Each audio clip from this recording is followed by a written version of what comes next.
चलो देखिए बेटा, देखिए ये क्या लिखा है कि अंकों 5, 1, 6 में से किन्हीं 2 अंकों को कितनी बार प्रयोग में लाकर बनने वाली 5 अंकों वाली छोटी से छोटी संख्या कौन सी है। ठीक है बेटा, तो इसमें क्या है कि अंक दिया हुआ है 3, अब बनाना है 5 अंक की संख्या, यानी कि 2 अंक को 2 बार लिखना है।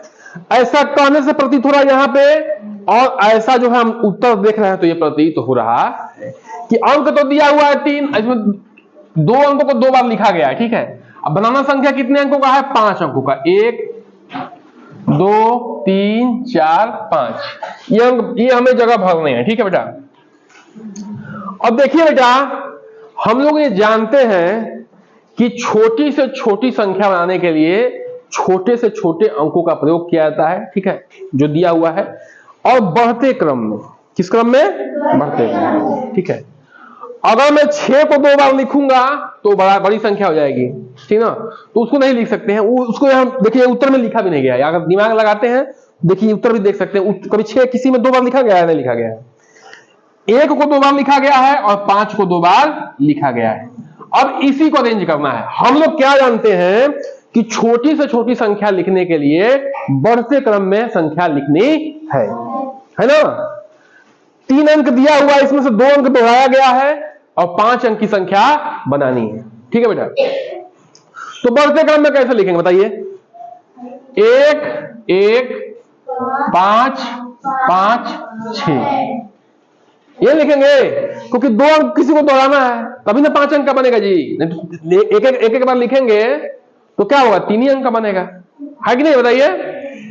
अच्छा देखिए, इसको अगर मैं उलट के लिखता हूं, 1 लिखता हूं, फिर 5 लिखता हूं, फिर 1 लिखता हूं, 5 लिखता हूं, 6 लिखता हूं, ठीक है, ऐसे भी लिख सकते हैं, तो क्या होगा देखिए, ये कितना है, 11,556 है, ये 15,156 है, तो कौन बड़ा है, नीचे बड़ा है कि नहीं बड़ा है, बोलिए। तो ये क्या हो जाएगा, अभी भी उत्तर दिख रहा है। ठीक है बेटा, घटते क्रम में लिखेंगे तो बड़ी संख्या बन जाएगी, हम जानते हैं, है ना। तो क्या है, बेस्ट ऑप्शन हमारा क्या है, यही है कि जो 2 अंक को रिपीट करना है बेटा। ठीक है सचिन, यहां देखिए, 2 अंक को रिपीट करना है, उसमें जो संख्या दी हुई है, अंक दिए हुए हैं, और बढ़ते क्रम में लिखना है, तो कैसे रिपीट करेंगे, छोटे वाले को पहले रिपीट कर देंगे, उसके बाद थोड़ा बड़े वाले को रिपीट करेंगे, उसको सबसे बड़ी संख्या लिख देंगे। हमको 5 अंक की संख्या मिल गई है। देखिए बेटा, 3 अंक दिया है, लेकिन बनाना कितने अंक की संख्या है, 5 अंक की।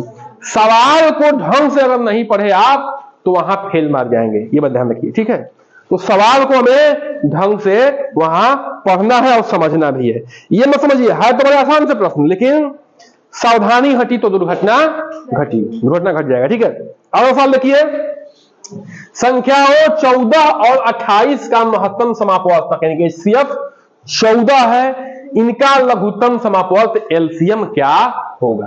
ठीक है बेटा, देखिए, तो हम लोग जो है बचपन से एक सूत्र पढ़ते आ रहे हैं, ठीक है, कि पहली संख्या, ठीक है, गुणे दूसरी संख्या बराबर होता है, ठीक है, मौसा गुणे लौसा। अगर 2 संख्या दी गई है तो इनका मौसा निकालेंगे और इनका लौसा निकालेंगे, उनको गुणा करेंगे, और 2 जो दी गई संख्या उनको गुणा करेंगे, तो दोनों का गुणनफल और इनके मौसा और लौसा का गुणनफल भी बराबर होगा। ये सूत्र है, ये सूत्र हम कई बार लिखवा चुके हैं, बता चुके हैं, लेकिन आप लोग क्या करते हैं, दोहराते नहीं हैं, और जब बेटा दोहराएंगे नहीं तो भूल जाएगा। ठीक है, ज्ञान की सुरक्षा जो है दोहराने से होती है, रिवीजन से होता है। ठीक है, जैसे घर की सुरक्षा किससे होती है, ताला से होता है ना, दरवाजा से होता है, घर से होता है। जैसे घर में कुछ रखे हो सामान वामान, आभूषण वगैरह, तो उसकी सुरक्षा किससे होती है, बोलिए, ताला से, दरवाजा से। वैसे ज्ञान की सुरक्षा किससे होती है, पुनरावृत्ति, यानी कि रिवीजन से, दोहराने से। ठीक है बेटा, तो रिवीजन नहीं करेंगे, याद नहीं करेंगे, तो सब भूल जाएगा, चाहे कितनों भी आप पढ़े लिखे हो। ठीक है, तो रिवीजन बहुत जरूरी है। अब बेटा देखिए, लिखिए संख्याओं, तो पहली संख्या ये है, दूसरी संख्या ये है, तो पहली संख्या 14 है और दूसरी संख्या क्या है, 28 है, का महत्तम समापवर्तक, यानी कि मौसा 14 है, तो मौसा 14 है, तो लौसा निकालना है। ये नहीं पूछा कि लघुत्तम क्या होगा, तो लौसा निकालना है। तो लौसा में 14 का गुणा इधर क्या हो जाएगा भाग, तो 14 गुणे 28 भागे 14 बराबर लौसा। तो 14 का में 14 से ऊपर नीचे भाग देंगे, 14 का में 14, 14 का में 14, क्या बचेगा 28। तो लौसा क्या आ जाएगा 28। ठीक है बेटा, ऐसे कौन बच्चा निकाला था, ऐसे ही निकालना था। ठीक है, ये सूत्र है आपका, ये सूत्र आपको याद करना पड़ेगा। बता चुके हैं कि दो संख्याएं दी है तो उनका मौसा निकालेंगे, उन संख्याओं का उनका लौसा निकालेंगे, दोनों को गुणा करेंगे और उन संख्याओं को आपस में गुणा करेंगे। तो जितना गुणा करने के बाद उत्तर आएगा उतना ही उनके मौसा और लौसा को गुणा करने के बाद उत्तर आएगा। ठीक है, तो ये आपको याद करना है। ये क्या है आपका, ये फार्मूला है। ठीक है ना, ये फार्मूला है, हमने बंद कर दिया इसको। आप लोग क्या करिए, नोट डाउन करिए।